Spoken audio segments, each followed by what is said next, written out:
आता सध्या माझं 60-70 वय आहे आणि ह्या टायमाला मी जाणार मराठी शिकायला. नाही, पण याच्यात बेसिक सेन्स हा आहे की जर तुम्ही 30 वर्ष 20 वर्ष एवढं वर्ष सध्या शहरामध्ये आहात, मी काय म्हणतो, एवढं वर्ष कुठे गेलेले, एवढं वर्ष मराठी नाही शिकवायचं.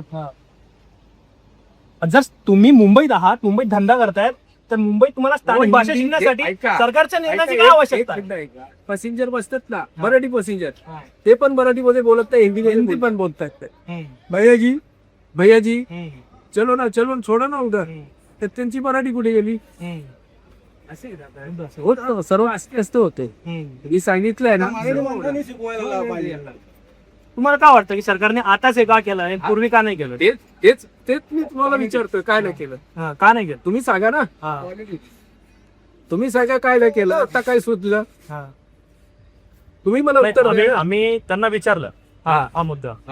त्याचं असं म्हणणं आहे की आता काय निवडणुका नाहीये, आम्हाला वाटतं की मुंबईमध्ये मराठी प्रत्येकाने बोलणं गरजेचं, त्या दृष्टीने सरकार. बरोबर आहे त्यांचं म्हणणं, मी त्यांचं वाईट नाही बोलत आहे, पण कसं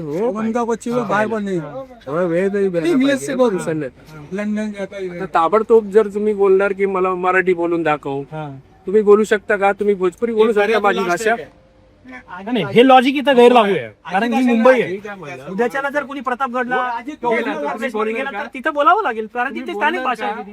तुम्ही बोलणार का एका दिवशी? तर जर एखादा व्यक्ती महाराष्ट्रातला गेला आणि जर एवढा दीर्घकाळ तिथं राहिला तर त्याला भोजपुरी बोलणं आवश्यक आहे. तसंच मुंबईमध्ये सुद्धा मराठी बोलणं आवश्यक आहे. मराठी माणसं आहेत का? तुम्ही वाराणसीला जाऊन बघा, कमीत कमी 2-3 हजार माणसं नेहमी येतात दर्शनाला. ते राहतात पण तिथे राहतात पण. बोला, त्यांना काय भोजपुरी येतं?